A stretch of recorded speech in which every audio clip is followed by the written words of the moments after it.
नमस्कार दोस्तों, मैं राजीव शर्मा दिव्य एजुकेटर्स प्लेटफॉर्म पर आपका हार्दिक स्वागत करता हूँ। आज बड़ी खुशी की बात है कि आप लोगों के अथाह प्रेम से मैंने 176 सब्सक्राइबर गेन कर लिए। मेरा मानना ये भी रहता है कि वो सब्सक्राइबर का वजूद नहीं जो वीडियो देखे नहीं, इसलिए मैं किसी से पर्सनली बिहाफ पर जाकर सब्सक्राइब नहीं कराता। हमने अभी तक गुड गवर्नेंस एंड डेमोक्रेसी को विस्तार से पढ़ा और हमने उसके 10 वीडियो अच्छी तरीके से समझे और जाने जो परीक्षा उपयोगी है। आज हम मराठा पेशवाओं के इतिहास को देखेंगे, चाहे इसके वीडियो 12 हों, 15 हों या 20 हों, उससे कोई मतलब नहीं। फिर इनकी प्रशासनिक व्यवस्था को देखेंगे। मेरा मानना ये रहता है कि जब तक हम डेप्थ में नहीं पढ़ेंगे तब तक यूपीएससी या एनडीए या सीडीएस जैसे जिनको यूपीएससी कंडक्ट कराता है या यूपीपीसीएस जैसे एग्जामों को क्रैक नहीं कर पाएंगे। इसलिए आज से हम चलेंगे मराठा इतिहास में। मराठा इतिहास में हम शिवाजी को बाद में लेंगे। हम स्टार्ट करेंगे पेशवाओं के इतिहास से। पेशवाओं के इतिहास में हम देखेंगे कि 7 पेशवा मुख्य रूप से इम्पोर्टेंट रहे और 7 ही पेशवा हमें पढ़ने हैं और अति विस्तार में पढ़ने हैं। 7 पेशवाओं में सबसे पहले पेशवा बने बालाजी विश्वनाथ राव। इनका समय काल मैंने बोर्ड पर दिया, थोड़ा वहां देखिए। बालाजी विश्वनाथ राव 1713 से लेकर 1720 ईस्वी। बाजीराव प्रथम, ऐसे बाजी के नाम से भी जानते हैं, और ये 1720 से 1740 तक इनका टेन्योर रहा था, यानी समयकाल रहा था। बालाजी बाजीराव, इन्हें हम बा कह देंगे और ये वाला बा कह देंगे तो बाबा के नाम से शॉर्ट फॉर्म में भी जान लेंगे, और इन्हें हम बालाजी बाजीराव द्वितीय के नाम से भी जानेंगे। तो इनका टेन्योर रहा 1740 से लेके 1761 ईस्वी तक। फिर माधवराव आते हैं 1761 से लेकर 1772 ईस्वी। फिर माधवराव के बाद 5वें नंबर पर आते हैं नारायण राव 1772 से 1773, और नारायण राव के बाद में माधव नारायण राव आते हैं 1774 से लेके 1795। फिर बाजीराव द्वितीय आते हैं, तो ये अपने पिता की तर्ज पे रहते हैं। हमारे भारत में एक कहावत बोली जाती है कि जैसे जाके माता पिता तैसे ताके पूत, यानी ये अपने पिता के नक्शे कदम पर चलता है, अंग्रेजों की शरण में पहुंच जाता है। इनके पिता का नाम था रघुनाथ राव, जिनको राघोबा के नाम से भी जानते थे। उन्हीं के नक्शे कदम पर चलते हुए उन्हीं का बेटा है ये, तो बाजीराव द्वितीय के नाम से जाने गए। अब हम देखेंगे बालाजी विश्वनाथ राव 1713 से लेकर 1720 ईस्वी तक। बालाजी विश्वनाथ राव को देखें तो हम पाते हैं कि यह चित्पावन ब्राह्मण थे। चित्पावन ब्राह्मण बड़े लंबे चौड़े वीर योद्धा और क्रोधी स्वभाव के होते हैं। उस समय मुगलों की आतताई प्रवृत्ति चल रही थी। बादशाह भी उस समय जिंदा पीर था, यानी औरंगजेब था, यानी आलमगीर था। तो हिंदू और मुसलमान वाद बहुत अच्छी तरीके से चल रहा था, क्योंकि हम जानते हैं कि औरंगजेब का मतलब कट्टर मुस्लिम, और उन्होंने यानी औरंगजेब ने धार्मिक मौलवियों को अपनी ओर करके इस सत्ता को हासिल किया था। तो उसी का शासन चल रहा था, तो लूटपाट अच्छी मात्रा में थी। तो एक दिन की बात है कि बालाजी बाजी विश्वनाथ राव जो है शिव मंदिर में शिव जी के का अभिषेक करने गए थे। तो इन्होंने देखा तो वहाँ पर एक पूजा करने के बाद एक ब्राह्मण वहाँ पर बैठे हुए थे, और इन्होंने मांग की, प्रभु इन विदेशी आक्रांताओं से हम कब तक इस तरीके से लुटते पिटते रहेंगे। तो उस ब्राह्मण ने इनसे कहा कि वो दिन समाप्त होने वाला है, आपकी पत्नी के गर्भ में एक वीर बालक जन्म लेने वाला है, और वह वीर बालक यद्यपि अल्पायु होगा, लेकिन दिन दूनी रात चौगुनी उन्नति करेगा। स्थिति को सुनकर उस ब्राह्मण के मुख में अति प्रसन्नता हुई।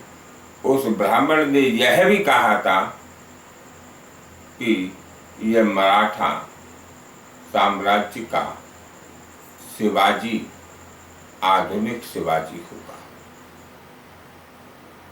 बालाजी विश्वनाथ राव अपने घर पर आते हैं और सांकेतिक भाषा में अपनी पत्नी, जिनका नाम रमाबाई था, राधाबाई, अपनी पत्नी राधाबाई से पूछते हैं। राधाबाई ने भी सांकेतिक रूप से हाँ कर दिया, और तब से ये खुश रहने लगे। ये फिर बाद में इनके जन्म लेता है वो बालक। स्टार्टिंग में इनको उधर मराठों में राजाराम की बेवा ताराबाई का शासन था, और औरंगजेब के दरबार में शिवाजी के पुत्र साहूजी महाराज और उनकी पत्नी को औरंगजेब कैद करके ले गया था,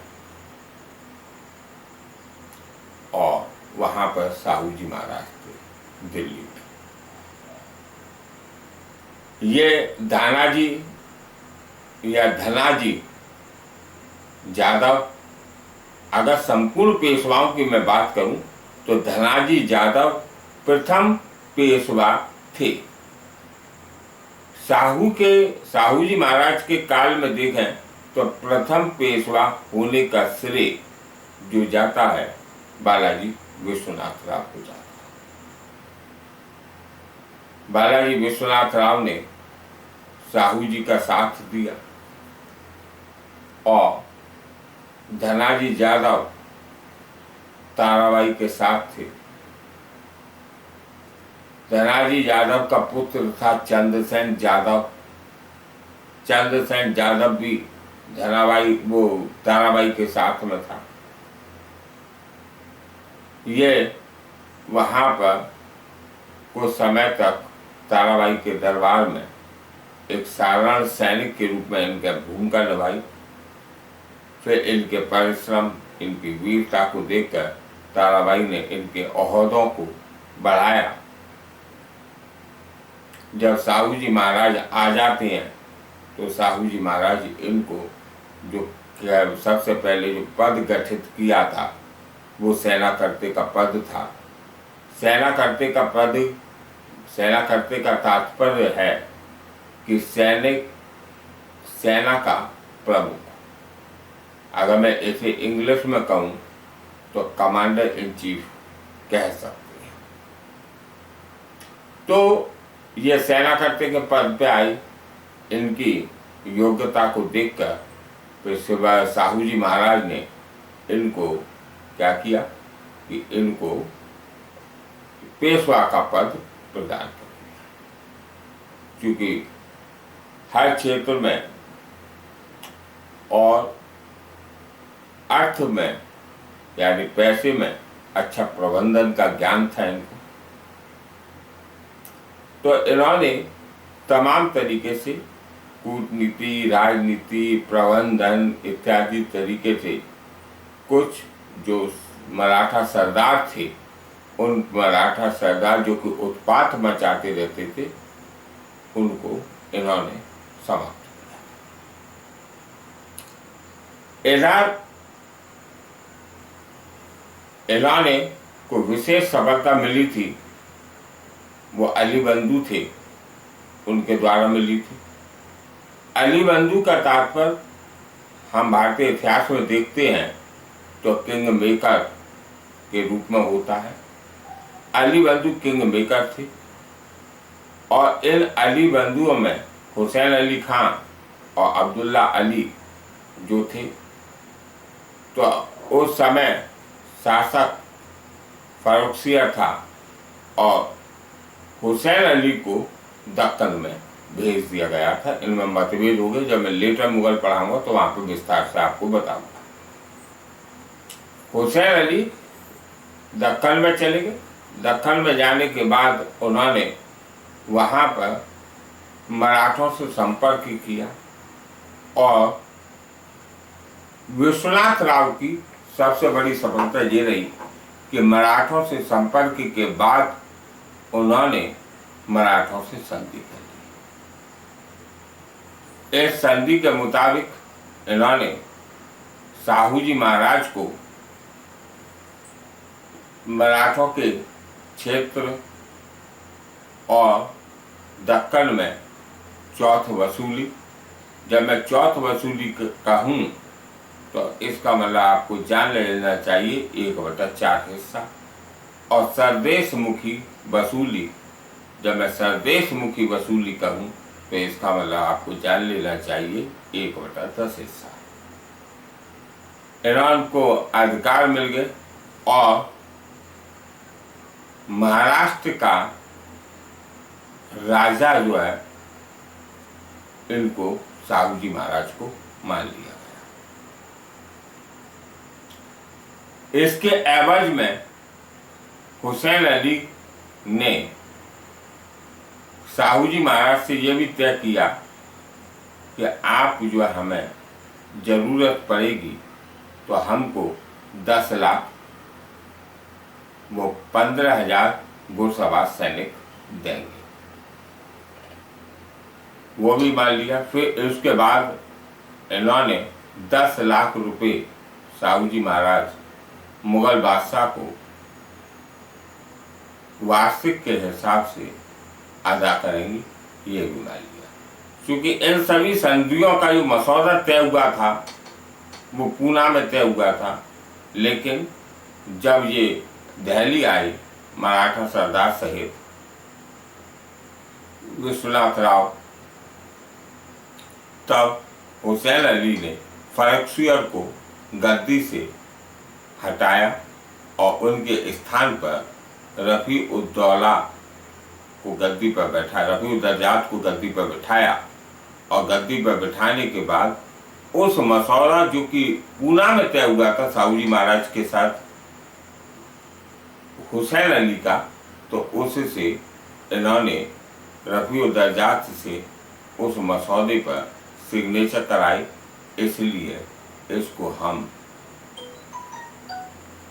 जानते हैं, वो दिल्ली की संधि के द्वारा जानते हैं। यह हमने आपको मोटा मोटी बात बताई। अब हम आपको इसके डिटेल में ले आने का कार्य करते हैं। अब आप बोर्ड पे एक एक पॉइंट को समझिए। बालाजी विश्वनाथ राव 1713 से 1720 साहू जी द्वारा बनाए गए पेशवाओं में बालाजी विश्वनाथ राव प्रथम पेशवा थे। यह भी उल्लेखनीय है कि संपूर्ण मराठों में प्रथम पेशवा देखेंगे तो हम पाते हैं कि प्रथम पेशवा जो ताराबाई, जो कि राजा राम की बेवा थी, उनके सेनापति जो थे धनाजी यादव थे, वो थे। धनाजी यादव के पुत्र चंद्रसेन यादव थे। धनाजी यादव ताराबाई की सेवा में थे।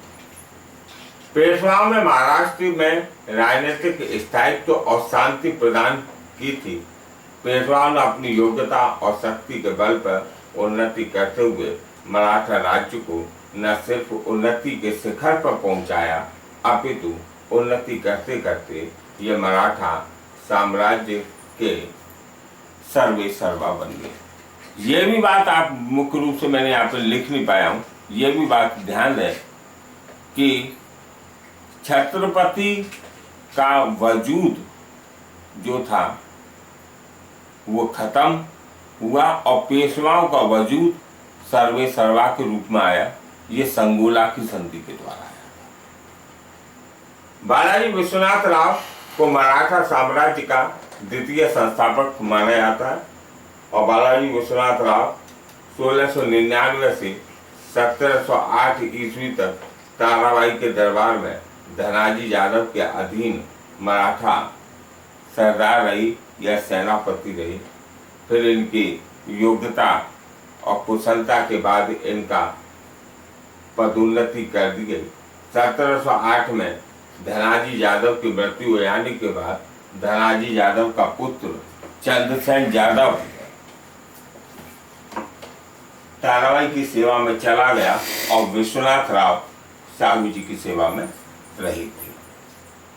1708 में साहू ने बालाजी विश्वनाथ राव को सेना करते यानी सेना का मुखिया, इंग्लिश में कहें तो कमांडर इन चीफ का पद दिया था और 1713 में बालाजी विश्वनाथ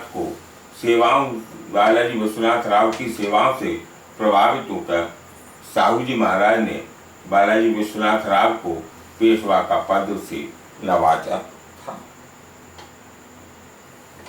बालाजी विश्वनाथ राव की मुख्य सफलता 1719 में मुगल बादशाह की ओर से सैयद हुसैन अली द्वारा मराठों से की गई संधि थी। यही संधि बाद में मैंने अभी आपको बताया था कि दिल्ली दरबार के नाम से जानी गई।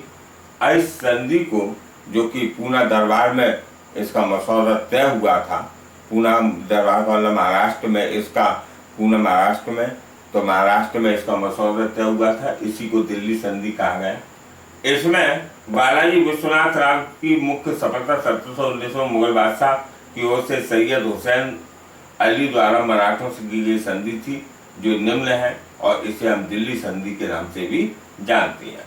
मुगल बादशाह ने रफी और दर्जात से साहू और को महाराष्ट्र और साधु द्वारा विजित प्रदेशों का राजा या स्वामी मान लिया गया।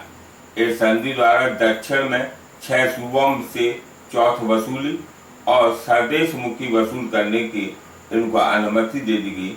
इसके एवज में साहू ने मुगलों को 15,000 घुड़सवार सैनिक से सहायता देने की बात कही, जो मैंने अभी आपको बताई थी, और मुगल बादशाह को प्रतिवर्ष 10 लाख रुपए देना स्वीकार किया था।